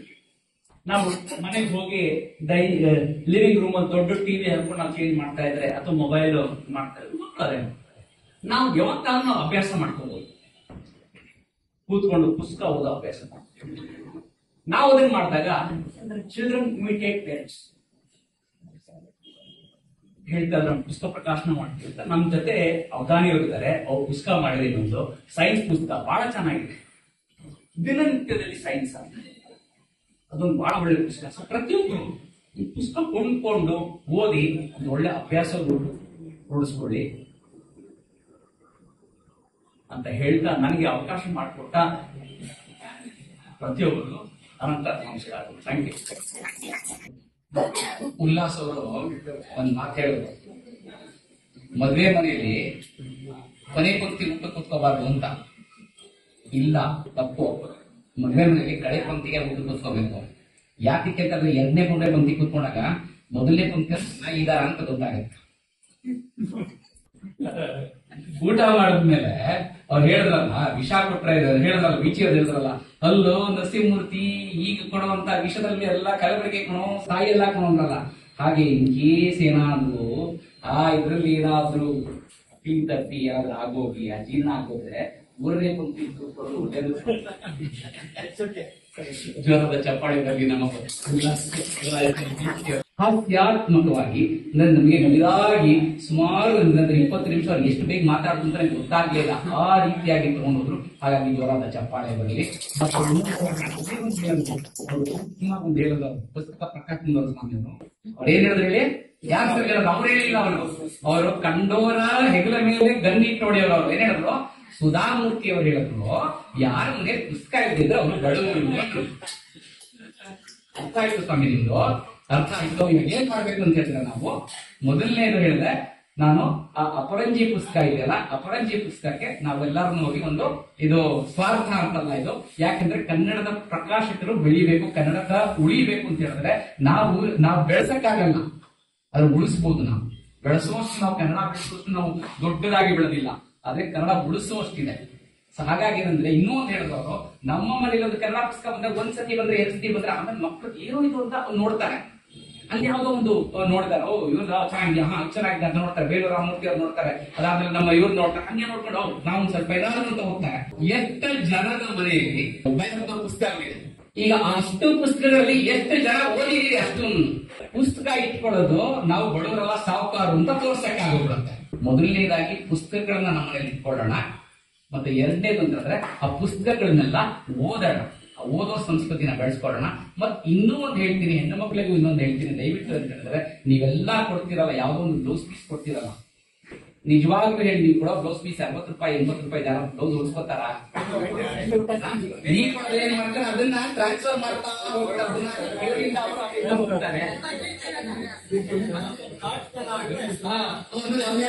ದಾಟಕಣ ಅಂತ ಅದಕ್ಕಂತೆ. ಆ ದಾಟಕಣ ಆಗೋದ್ ಬದಲಾಗಿ ನಾನು ಹೇಳ್ತೀನಿ ಅಂದ್ರೆ, ಇನ್ನು ಮೇಲೆ ದಯವಿಟ್ಟು ಒಂದು ಕನ್ನಡ ಪುಸ್ತಕಗಳನ್ನ ಕೊಡಿ. ಒಂದು ಕನ್ನಡ ಪುಸ್ತಕ ಅವಾಗ ಏನಾಗತ್ತಂದ್ರೆ, ಒಂದು ಕಲ್ಲಲ್ಲಿ 2 ಹಕ್ಕಿ ಹೋದಾಗಿ. ಒಂದು ಏನಂತಂದ್ರೆ, ಆ ಕನ್ನಡ ಪುಸ್ತಕದ ಬಂದಿರ್ತಾನಲ್ಲ, ಸಾಹಿತಿ ಇರ್ತಾನಲ್ಲ, ಆ ಸಾಹಿತಿಗೂ ಒಂದು ಏನೋ ಒಂದು ಆಗತ್ತೆ, ಪ್ರಕಾಶಕರು ಬೆಳೀತಾರೆ. ಮತ್ತೆ ಅಂತಂದ್ರೆ, ಕನ್ನಡನ ನಾವು ಉಳಿಸಿದಾಗ ಆಗತ್ತೆ. ಬೆಳೆಸೋ ಮಾತು ಬಿಟ್ಬಿಡೋಣ, ಉಳಿಸಿದಾಗ ಆಗತ್ತೆ ಅಂತ ಹೇಳ್ತಾ ಇವತ್ತಿನ ಕಾರ್ಯಕ್ರಮದನ್ನ ನಾವು ಅಂತಿಮ ಘಟ್ಟಕ್ಕೆ ಬಂದಿದ್ದೀವಿ. ಅಂತಿಮ ಘಟ್ಟ ಹೇಗೆ ಅಂತ ಹೇಳಿದ್ರೆ, ಯಾವುದೇ ಒಂದು ಕಾರ್ಯಕ್ರಮ ಮಾಡಬೇಕಿದ್ರೆ ಆ ಕಾರ್ಯಕ್ರಮಕ್ಕೆ ಪ್ರತ್ಯಕ್ಷವಾಗಿ ಪರೋಕ್ಷವಾಗಿ ನಮಗೆ ಸುಮಾರು ಜನ ಸಹಕಾರ ಮಾಡಿರ್ತಾರೆ. ಅದು ಹೇಳಿಕೆ ಇದು, ಹೆಸರು ಇದು, ಸಹಕಾರ ನಗರ ಅಲ್ವಾ? ಓಕೆ, ಸಹಕಾರ. ಯಾಕೆಂದ್ರೆ ಕಾರ್ಯಕ್ರಮ ಮಾಡಿದಾಗ ಶುರು ಮಾಡಿದಾಗ ನಾವು 10:30 ಶುರು ಮಾಡಬೇಕಾಗಿತ್ತು. 10:35 ಆದ್ರೂ 4-5 ಗಂಟೆಗೆ ಜನ ಇದ್ರು. 10:40 ಶುರು ಮಾಡ್ಬಿಡೋಣ ಅಂತ ಹೇಳಿದೆ. ಅದಕ್ಕೆ ನಮ್ಮ ರಾಮಕೃಷ್ಣ ಅವರು ಹೇಳಿದ್ರು, ಇನ್ನೂ ಸ್ವಲ್ಪ ಜನ ಬರಲಿ ಅಂದ್ರು. ನೇರದ ನಮ್ಮೂರು ಆಗಲ್ಲ, ಅಲ್ಲಿ ಯಾಕೆ ಬರೋದಿಲ್ಲ. ದೇವಸ್ಥಾನದಲ್ಲಿ ಯಾವಾಗ್ಲೂ ದೇವಸ್ಥಾನ ಶುರುವಾದಾಗ ಯಾರು ಬರಲ್ಲ. ಯಾವ ದೇವಸ್ಥಾನದಲ್ಲಿ ಕೊನೆಗೆ ಜನ ಬರೋದು? ಪ್ರಸಾದ ಕೊಡೋ ಸಮಯಕ್ಕೆ ಬರೋದು. ಹಾಗಾಗಿ ಇವತ್ತಿನ ಏನಂದ್ರೆ, ಎಲ್ಲರೂ ದೇವಸ್ಥಾನದ ಪ್ರಸಾದ ಕೊಡೋರ್ಗೂ ನಾವು ಸಹಾಯ ಮಾಡ್ಬೇಕು, ಅವ್ರಿಗೂ ಧನ್ಯವಾದ ಹೇಳ್ಬೇಕು. ಸೊ ಎಲ್ಲರಿಗೂ ಸಹ ಧನ್ಯವಾದ ಹೇಳ್ಬೇಕು. ಸೊ ಹಾಗಾಗಿ ನಾವೇನಂತ ಹೇಳಿದ್ರೆ, ಇವತ್ತಿನ ಕಾರ್ಯಕ್ರಮಕ್ಕೆ ಮಾಡಿದವರಿಗೆ ಎಲ್ಲರನ್ನು ಸ್ಮರಣೆ ಮಾಡ್ಕೊಳ್ತಾ ಒಂದೊಂದಾಗಿ ಹೇಳ್ತೀನಿ. ಮೊಟ್ಟ ಮೊದಲನೇದಾಗಿ ಇವತ್ತಿನ ಈ ಸಹಕಾರ ನಗರದ ಹಿರಿಯ ನಾಗರಿಕರ ಕ್ಷೇಮಾಭಿವೃದ್ಧಿ ಸಂಘದವರಿಗೆ ಜೋರಾದ ಚಪ್ಪಾಳೆ ಬರ್ತೀವಿ. ಸಾಮಾನ್ಯವಾಗಿ ಹಿರಿಯ ನಾಗರಿಕರ ವೇದಿಕೆಗಳಲ್ಲಿ ಏನಿರುತ್ತೆ ಗೊತ್ತಾ, ಅಲ್ಲೇನಂತಂದ್ರೆ ಒಂದು ಕೇರಂ ಬೋರ್ಡ್ ಇರುತ್ತೆ, ಆ ಕೇರಂ ಆಡ್ಕೊಳ್ತಿರ್ತಾರೆ. ಆದ್ರೆ ಕೇರಂ ಮಾಡಕ್ ಜನ ಬರ್ತಾರೆ, ಇಂಥ ಕಾರ್ಯಕ್ರಮಗಳಿಗೆ ತುಂಬಾ ಜನ ಕಡಿಮೆ ಬರೋದು. ಆದ್ರೆ ಇಲ್ಲಿ ನೋಡ್ತಾ ನನಗೆ ತುಂಬಾ ಖುಷಿ ಆಯಿತು. ಇಲ್ಲಿ ಸಭಾಂಗಣ ಭರ್ತಿಯಾಗುವಷ್ಟು ಇತ್ತು. ಹಾಗಾಗಿ ಇದು ಜೋರಾದ ಚಪ್ಪಳೆ ಬಂದಿರೋ ಎಲ್ಲರಿಗೂ ಮತ್ತೆ ಎಲ್ಲ ಪದಾಧಿಕಾರಿಗಳಿಗೂ. ಯಾಕೆ ಅಂತ ಹೇಳಿದ್ರೆ, ಯಥಾ ರಾಜ ತಥಾ ಪ್ರಜಾ ಅಂತಿದ್ದಾರೆ. ಈ ಸಹಕಾರ ನಗರದ ಕ್ಷೇಮಾಭಿವೃದ್ಧಿ ಸಂಘದ ಅಧ್ಯಕ್ಷರ ಹೆಸರೇನು? ನೀವು ಹೆಸರಲ್ಲಿ ಏನಿದೆ? ಅರಸ ಇದ್ದ ಮೇಲೆ ಹಾಗಾಗಿ ಅವರಿಗೆ ನಮ್ಮ ಬಂದು ಜಗನ್ನಾಥ್ ಅವರು ಬಂದು ಅವರಿಗೆ ಕಾಣಿಕೆ ಕೊಡಬೇಕು ಅಂತ ಕೇಳ್ಕೊಳ್ತೇವೆ ನಾವು.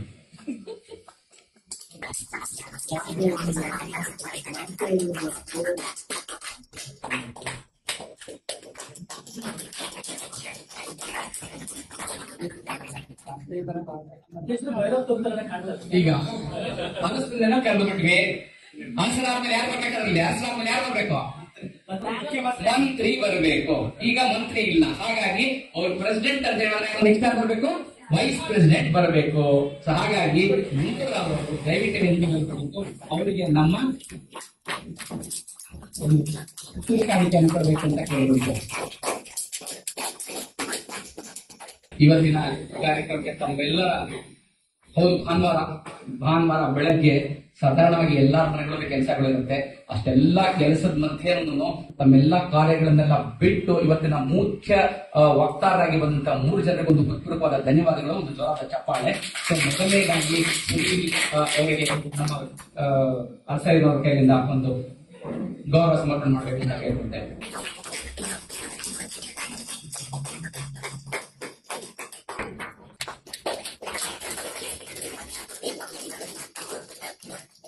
ಲೆಕ್ಕಾಚಾರದ ಗುರು, ಎಲ್ಲಾದ್ರೂ ಲೆಕ್ಕದಲ್ಲೇ ಮಾತಾಡುವಂತ ಮತ್ತೆ ಎಲ್ಲಾದ್ರೂ ಸರಿಯಾಗಿ ಲೆಕ್ಕ ಇಟ್ಟು ನಮಗೆ ಅಂಕಿ ಸಂಶಾಸ್ತ್ರಗಳ ಮುಖಾಂತರ ನಮ್ಮನ್ನ ಎಲ್ಲಾರನ್ನು ಭೈರಪ್ಪನವರ ಕಾರ್ಯದಲ್ಲೂ ಅವ್ರು ಹೇಳ್ಬೇಕಿದ್ರೆ ನಮನ ಮಾಡಬೇಕು ಲೆಕ್ಕದ ಮುಖಾಂತರ ಹೇಳಿದಂತ ಶ್ರೀಯುತ JN ಜಗನ್ನಾಥ್ ಅವರಿಗೂ ಸಹ ನಾವು ಕುಟುಂಬದ ಧನ್ಯವಾದಗಳನ್ನು ಅರ್ಪಿಸ್ತೇವೆ. ಅವರಿಗೂ ಸಹ ನಮ್ಮ ಇಂದು ಅವರು ಇಲ್ಲಿ ಬಂದವರಿಗೆ ಗೌರವ ಸೇರಿಸುತ್ತೇವೆ.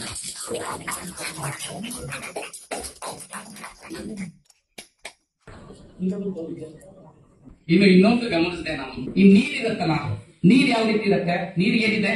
ಬಣ್ಣ ಇಲ್ಲ, ರುಚಿ ಇಲ್ಲ, ಆಕಾರ ಇಲ್ಲ, ಏನಿಲ್ಲ, ಅದ್ಯಾವುದೂ ಇಲ್ಲ. ಆದ್ರೆ ನೀರ್ನ ಎಲ್ಲಿಗೆ ಹಾಕಿದ್ರೆ ಒಂದು ಲೋಟದಲ್ಲಿ ಹಾಕಿದ್ರೆ ನೀರು ಲೋಟ ಇರುತ್ತೆ, ಅದೊಂದು ಇದರಲ್ಲಿ ಕೊಳದ ಮೇಲೆ ಹಾಕಿದ್ರೆ ಕೊಳದಪ್ಲೆ ಆಗುತ್ತೆ. ಅದನ್ನ ಇದನ್ನು ಸಿಹಿ ಹಾಕಿದ್ರೆ ಸಿಹಿ ಆಗುತ್ತೆ, ಹುಳಿ ಹಾಕಿದ್ರೆ ಹುಳಿ ಆಗುತ್ತೆ, ಬಣ್ಣ ಕೆಂಪಾಗಿದ್ರೆ ಕೆಂಪಾಗತ್ತೆ. ಅಂದ್ರೆ ಎಲ್ಲಿ ಹೋದ್ರೂ ನೀರು ಎಲ್ಲಾ ಕಡೆನೂ ಸಲ್ಲುತ್ತೆ. ಆ ರೀತಿ ಇಡೀ ಕಾರ್ಯಕ್ರಮದಲ್ಲಿ ಬಹುಶಃ ಅವ್ರು ಯಾತಕ್ಕೆ ಇನ್ನೂ ಅವರು ಹಿರಿಯ ನಾಗರಿಕರ ವೇದಿಕೆಯಲ್ಲಿದ್ದಾರೆ, ಅವರಿಗೆ ಯುವಕರ ಅಂತ ನನಗೆ ಡೌಟ್. ಆ ರೀತಿಯಾದ ಹಿರಿಯ ನಾಗರಿಕರ ವೇದಿಕೆಯಲ್ಲಿರುವಂತ ಯುವಕರಾದಂತ ಸೆಕ್ರೆಟರಿಗಳಾದಂತ ರಾಮಕೃಷ್ಣ ಅವರು ಹಿರಿಯರಾದಂತ ನಮ್ಮ ವಿಲಾಸ ಅವರಿಗೆ ಮಾಡ್ಬೇಕು ಅಂತ ಕೇಳ್ತಾ ಇದ್ದೀನಿ. ಮತ್ತೆ ಇನ್ನೂ ಯಾಕೆ ಇವತ್ತು ನೀರಿನ ಉದಾಹರಣೆ ಕೊಟ್ಟೆ ಅಂತ ಹೇಳಿದ್ರೆ, ನಿಮ್ಗೆಲ್ಲರಿಗೂ ಗೊತ್ತು ಇವತ್ತಿಂದ ದೀಪಾವಳಿ ಹಬ್ಬ ಶುರುವಾಗುತ್ತೆ. ನಿಮ್ಗೆಲ್ಲರಿಗೂ ದೀಪಾವಳಿ ಹಬ್ಬದ ಶುಭಾಶಯಗಳು. ಇವತ್ತಿನ ದಿವಸ ನೀರು ತುಂಬಾ ಹಬ್ಬ. ಎಷ್ಟೊಂದ್ ಜನ ಮರ್ತೇ ಹೋಗಿದೀವಿ. ಯಾಕೆಂತಂದ್ರೆ ಇವಾಗೆಲ್ಲ ಆನ್ ಮಾಡಿದ್ರೆ ನಮ್ಗೆ ನೀರು ಬರುತ್ತೆ, ಆಫ್ ಮಾಡಿದ್ರೆ ಅದು ಆನ್ ಮಾಡೋ ಅವಶ್ಯಕತೆ ಇಲ್ಲ, ಎಲ್ಲಾನು ಆಟೋಮೆಟಿಕ್ ಹಾಕ್ಬಿಟ್ಟಿದೀವಿ. ಸಂಪಲ್ ಯಾವಾಗ ಬರುತ್ತೆ ನೀರು ಹತ್ತತ್ತೆ ಮಾಡುತ್ತೆ. ಹಾಗಾಗಿ ನಮ್ಗೆ ನೀರು ಗೊತ್ತಿರೋದಿಲ್ಲ. ಹಾಗಾಗಿ ನೀರು ತುಂಬಾ ಹಬ್ಬನೇ ಗೊತ್ತಿರಲ್ಲ. ಸುಮಾರು ಯಾರು ಹಳ್ಳಿಯಿಂದ ಬಂದಿರ್ತಾರೆ ಅವರಿಗೆ ಗೊತ್ತಿರುತ್ತೆ. ಅಲ್ಲಿಂದ ನೀರ್ ತಗೊಂಡ್ಬಂದು ಇವತ್ತಿನ ಸಲ ನಮ್ಮ ತಾಯಿಯವರೆಲ್ಲ ಏನ್ ಮಾಡ್ತಿದ್ರೆ ಚೆನ್ನಾಗಿ ಆ ಹಂಡೆ ಇರ್ತಿತ್ತಲ್ಲ, ಹಂಡೆನ ಅದು ವರ್ಷಕ್ಕೆ ಒಂದೇ ಸತಿ ತೊಳಿತಾ ಇದ್ದಿದ್ದು ಅದನ್ನ. ಯಾಕೆಂದ್ರೆ ಅದು ಮಸಿ ಬಿಟ್ಟಿರೋದು ವರ್ಷಕ್ಕೆ ಒಂದೇ ಸತಿ ತೊಳೋದು. ಅದಕ್ಕೆ ಒಳ್ಳೆ ಸುದ್ದೆ ಮತ್ತೆ ಕೆಮ್ಮಣ್ಣೆಲ್ಲ ಹಚ್ಚಿ ಎಲ್ಲಾ ಮಾಡಿ ಅದೆಲ್ಲ ಇಟ್ಟು ಮಾರನೇ ದಿವಸ ಬೆಳಗ್ಗೆ ರಾತ್ರಿನೇ ಅಲ್ಲಿ ಹಾಕಿ ನಾವು ಬೆಳಗ್ಗೆ ಅಭ್ಯಂಜನ ಮಾಡಿಸೋರು. ಅಭ್ಯಂಜನ ಇಲ್ಲಿವೇ ಇಲ್ಲ, ಎಲ್ಲ ಶಾಂಪು ಹಚ್ಕೊಂಡು, ಅದಕ್ಕೆ ಎಲ್ಲಾರ ತಲೆ ಕೂದಲುಗಳು ಬೆಳ್ಳಿಗಾಗೋಗಿದೆ, ಶಾಂಪು ಹಚ್ಕೊಳ್ತಾ ಇಲ್ಲ. ಸೊ ಆ ಶಾಂಪು ಹಚ್ಕೊಳ್ಳೋದ್ರಿಂದ ಹಾಗಾಗಿ ಸೀಗೆಕಾಯಿ ಎಣ್ಣೆ ಹಚ್ಕೊಂಡು ಮಾಡಿ ಇವತ್ತಿನ ದಿವಸ ನೀರು ತುಂಬಿಸಿ ನಾಳೆ ಎಲ್ಲಾರು ನೋಡಿ 3 ದಿವಸಗಳ ಕಾಲ ಒಳ್ಳೆ ರೀತಿ ದೀಪಾವಳಿ ಹಬ್ಬನ ಆಚರಿಸಿ ಅಂತ ಹೇಳ್ಕೊಳ್ತಾ ಈ ಮಾತು ಮುಗಿಸ್ತಾ ಇತ್ತು. ವೇದಿಕೆಯ ನವ ತರುಣ ರಾಮಕೃಷ್ಣ ಅವ್ರಿಗೂ ಸಹ ನಾವು ಒಂದು ಕಿರುಕಾಣಿಕೆಯನ್ನು ಕೊಡಬೇಕು.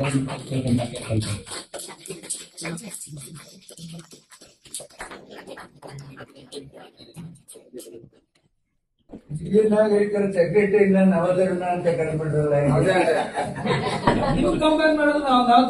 ಒಂದ್ ನಿಮಿಷ ಯಾಕೆ ಅಂತ ಹೇಳಿದ್ರೆ ನವತರುಣ ಅಂತ ಹೇಳಿದ್ರೆ ಅಂದ್ರೆ ವಯಸ್ಸಾಗೋಗಿದ್ದ ಮನೇಲಿ ಕೂತ್ಕೊಂಡ್ಬಿಡ್ತಾರ ಅವ್ರು.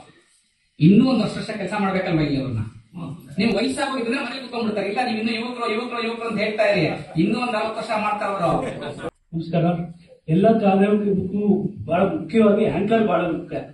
ಆದ್ರಿಂದ ಈ ಕಾರ್ಯಕ್ರಮ ತುಂಬಾ ಚೆನ್ನಾಗಿ ನಡೆಸ್ಕೊಟ್ಟ ಶ್ರೀಕಂಠ ಬಳಗಂಚಿ ಅವ್ರಿಗೆ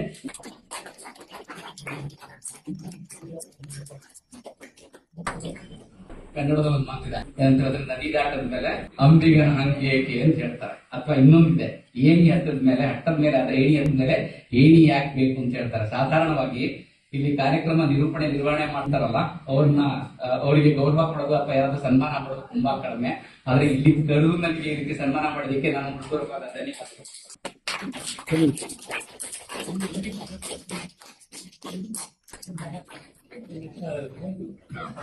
ಮತ್ತೆ ಇನ್ನೊಂದಷ್ಟು ಜನ ನಾವು ಜ್ಞಾಪಿಸ್ಕೊಳ್ಳೇಬೇಕು. ಮೊದಲನೇದಾಗಿ ಇವತ್ತು ನೋಡಿದ್ರೆ ಇಲ್ಲಿ ಸುಮಾರು 8-10 ನಾವೆಲ್ಲರೂ ಇಲ್ಲಿ ನುಡಿ ನಮನಗಳನ್ನ ಸಲ್ಲಿಸಿದ್ವಿ. ವ್ಯಂಗ್ಯಚಿತ್ರಕಾರರ ಸಂಘದ ಖ್ಯಾತನಾಮರು ತಮ್ಮ ಕ್ಯಾರಿಕೇಚರ್ ಮುಖಾಂತರ SL ಭೈರಪ್ಪರಿಗೆ ಚಿತ್ರ ನಮನಗಳನ್ನ ಸಲ್ಲಿಸಿದ್ದಾರೆ. ಅದೆಲ್ಲ ನೋಡಿದ್ರೆ ಚಿತ್ರ ಜ್ಞಾಪಿಸಬೇಕು. ಮೊದಲನೇದಾಗಿ ಎಲ್ಲಾಗೂ ಅವರಲ್ಲಿ ಇಲ್ಲ, ಅವರ ಜ್ವರ ಚಪ್ಪಾಳೆ ಕೊಡಿ ಯಾಕಂದ್ರೆ ಅವ್ರಿಗೆ ಕಲಿಸಿ ಅಂತ ನಂಜುಂಡಸ್ವಾಮಿ ಅವರು. ಅದಾದ್ಮೇಲೆ ರಘುಪತಿ ಶೃಂಗೇರಿ ಅವರು ಶೃಂಗೇರಿ ಕಡೆ ಗಂಟೀಪ್ ಹಾಕಲಾಗಿದ್ದವರು, ಒಳ್ಳೆಯ ಗಂಟೀಪ್ ಹಾಕಲಾಗಿದ್ದು.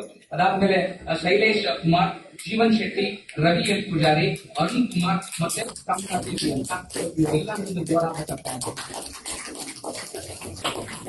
ವೇದಿಕೆ ಹಿರಿಯ ನಾಗರಿಕರ ವೇದಿಕೆ ಇಲ್ಲಿರುವಂತಹ ಎಲ್ಲರೂ ಹಿರಿಯ ನಾಗರಿಕರು. ಆದ್ರೆ ಈ ಕಾರ್ಯಕ್ರಮದ ನಿರೂಪಣೆ ಮಾಡಿದ್ರು, ಈ ಕಾರ್ಯಕ್ರಮದ ನಿರ್ವಹಣೆ ಮಾಡಿದವರು ಒಂದು 4 ಯುವಕರಿದ್ದಾರೆ. ಅವ್ರನ್ನ ನಾವು ಖಂಡಿತವಾಗ್ಲೂ ಕರಿಬೇಕು. ಮೊದಲನೇದಾಗಿ ನಮ್ಮ ಸುನೀಲ್ ಅವ್ರನ್ನ ಕರಿಬೇಕು. ಯಾಕಂದ್ರೆ ಸುನೀಲ್ ಅವರು ಇಲ್ಲದಿರೋ ಕಾರ್ಯಕ್ರಮ ಆಗ್ತಾ ಇರಲಿಲ್ಲ. ಹಾಗಾಗಿ ಸುನೀಲ್ ಅವ್ರು ಬರಬೇಕು. ಅವ್ರಿಗೆ ನಮ್ಮ ಜಗನ್ನಾಥ್ ಅವರು ಅವರಿಗೆ ಗೌರವ ಕೊಡ್ತಾರೆ. ಅದೇ ರೀತಿ ಏನ್ ಕೆಲಸ ಕೊಟ್ಟರು ಮಾಡ್ತೀನಿ ಅಂತ ಹೇಳಿದವರು ಶಿವಕುಮಾರ್ ಅವರು HR ಅವರು ಇಡೀ ಕಾರ್ಯಕ್ರಮಕ್ಕೆ ನಿರ್ವಹಣೆ ಮಾಡಿದ್ದಲ್ದಲ್ಲೇ ಮತ್ತೆ ವಿಡಿಯೋಗ್ರಾಫಿನೂ ಅವರೇ ಸಹ ಮಾಡಿದ್ರು. ಅವರಿಗೆ ಶಿವಕುಮಾರ್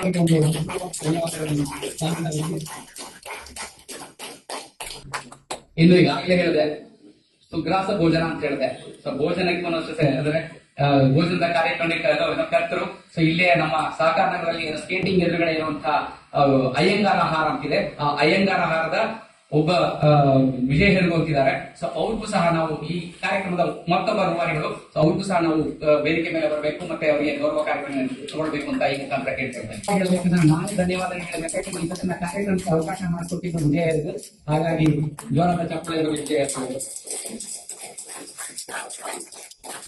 ಅದೇ ರೀತಿ ಶ್ರೀಯುತ ಜನಾರ್ದನ್ ಅವರು ಸಹ ವೇದಿಕೆ ಮೇಲೆ ಬರಬೇಕು. ಇಡೀ ನಮ್ಮ ಜೊತೆ ಇದ್ದು ಎಲ್ಲಾರು ಚೆನ್ನಾಗಿ ನೀರು ಕುಡಿಸಿ, ಅದಾದ್ಮೇಲೆ ಕಾಫಿ ಕುಡಿಸಿ, ಈಗ ಊಟ ವಹಿಸಲು ಅವರು ರೆಡಿ ಆಗಿದ್ದಾರೆ. ಹಾಗಾಗಿ ಅವರು ಸಹ ಜೋರಾಗುತ್ತೆ. ಈಗಾಗಲೇ ಸಾಕಷ್ಟು ಸಮಯ ಹೋಗಿದೆ. ಎಲ್ಲಾರ ಹೊಟ್ಟೆನು ಚೂರು ಚೂರು ಉಂಟಾ ಇದೆ. ಸೊ ಹಾಗಾಗಿ ನಿಮ್ಮನ್ನ ಹಸಿದವ್ರನ್ನ ಯಾವಾಗ್ಲೂ ಹಸಿದೆ ಕುಳಿತಾ ಇರ್ತಾರಂತೆ. ಅವ್ರನ್ನ ಜಾಸ್ತಿ ಹೊತ್ತು ಉಳಿಸ್ಕೋಬಾರ್ದಂತೆ. ಆಮೇಲೆ ಅದು ಸಿಂಹ ಆಗೋದಕ್ಕಿಂತ ಮುಂಚೆ ನಿಮ್ಮನ್ನೆಲ್ಲ ಕಡೆ ಒಂದೇ ಒಂದು ಹೇಳೋದು ಮತ್ತೆ ಸಾಹಿತಿಗಳಿಗೆ ಮತ್ತೆ ಕಲಾವಿದರಿಗೆ ಸಾವಿಲ್ವಂತೆ. ಇನ್ನೊಂದ್ಸತಿ ಹೇಳ್ತೀನಿ, ಸಾಹಿತಿಗಳಿಗೆ ಮತ್ತೆ ಕಲಾವಿದರಿಗೆ ಸಾವಿಲ್ವಂತೆ. ಯಾಕೆ ಅಂತ ಹೇಳಿದ್ರೆ ಅವರು ತಮ್ಮ ಕೃತಿಗಳು ತಮ್ಮ ಸಾಹಿತ್ಯಗಳ ಮುಖಾಂತರ ಆಚಂದ್ರಾತ್ಮಕವಾಗಿ ಹಾಗೆ ಇರ್ತಾರಂತೆ.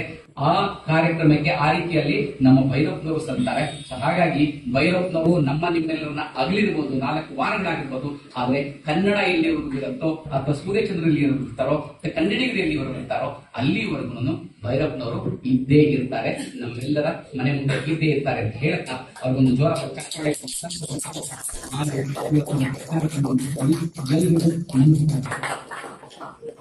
ಇವತ್ತಿನ ನಮ್ಮ ಹಿರಿಯ ನಾಗರಿಕರ ಕ್ಷೇಮ ಅಭಿವೃದ್ಧಿ ಸಂಘದ ಆಶ್ರಯದಲ್ಲಿ ನಡೆದಂತ ಸಾಹಿತಿ ದಿಗ್ಗಜ SL ಭೈರಪ್ಪನವರ ಈ ಒಂದು ಸ್ಮರಣೆ ಕಾರ್ಯಕ್ರಮವನ್ನ ಇವತ್ತು ಇಲ್ಲಿ ನಾವು ಆಯೋಜಿಸಿಕೊಂಡಿದ್ವಿ. ನಮ್ಗೆ ಮೊದಲು ಆತಂಕ ಆಯಿತು, ಇಷ್ಟು ಜನನು ಆಗುತ್ತೆ ಅನ್ನೋ ಪ್ರಾರಂಭ ಮಾಡಿದಾಗ. ಕೊನೆಗೆ ಸಾರ್ ಹೇಳಿದಂಗೆ ಕೊನೆಗೆ ಸಾಕಷ್ಟು ಜನ ಬಂದಿದ್ದೀರಾ. ಅವರ ಭೈರಪ್ಪನವರ ವಿಚಾರಧಾರೆಗಳು ಹೇಗಿತ್ತು ಅದ್ರ ಬಗ್ಗೆ ಸಾಕಷ್ಟು ತಿಳುವಳಿಕೆಯನ್ನು ನಮಗೆ ನೀಡಿದ್ದಾರೆ. ನೀಡಿದಂತ ಎಲ್ಲ ನಮ್ಮ ಸಾಹಿತ್ಯ ದಿಗ್ಗಜರುಗಳಿಗೆ ಮತ್ತೆ ಈ ಕಾರ್ಯಕ್ರಮವನ್ನ ನಮ್ಮ ಗುಂಡೂರಾವ್ ಉಪಾಧ್ಯಕ್ಷ ಗುಂಡೂರಾವ್ ಅವರ ಒಂದು ಅಪೇಕ್ಷೆ ಮೇರೆಗೆ ಇಲ್ಲಿ ನಾವು ಈ ಕಾರ್ಯಕ್ರಮವನ್ನು ಇದು ಮಾಡಿದ್ವಿ. ಬಹಳ ಚೆನ್ನಾಗಿ ಬಂತು ಇವತ್ತು ಕಾರ್ಯಕ್ರಮ. ತಾವೆಲ್ಲರೂ ಹೆಚ್ಚಿನ ಸಂಖ್ಯೆಯಲ್ಲಿ ಕಾರ್ಯಕ್ರಮಕ್ಕೆ ಬಂದಿದ್ದೀರಿ. ಎಲ್ಲರಿಗೂ ಸಹ ನಮ್ಮ ಹಿರಿಯ ನಾಗರಿಕರ ಸಂಘದ ಪರವಾಗಿ ಹೃತ್ಪೂರ್ವಕವಾದ ಧನ್ಯವಾದಗಳನ್ನ ಈ ಎಲ್ಲರೂ ಉಪಹಾರ ಇದೆ, ಸ್ವೀಕರಿಸಿ ಹೋಗ್ಬೇಕು.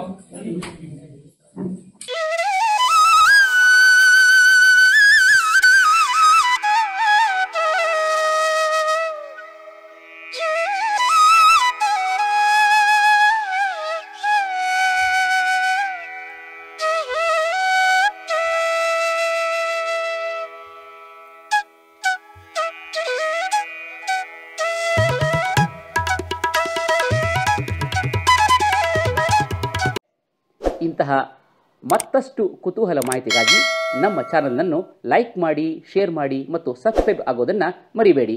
ಅದೇ ರೀತಿ ಇಷ್ಟ ಆಗಿತ್ತು ಅಂತ ಹೇಳಿದ್ರೆ ಶೇರ್ ಮಾಡೋದನ್ನು ಸಹ ಮರಿಬೇಡಿ. ಏನಂತೀರಿ?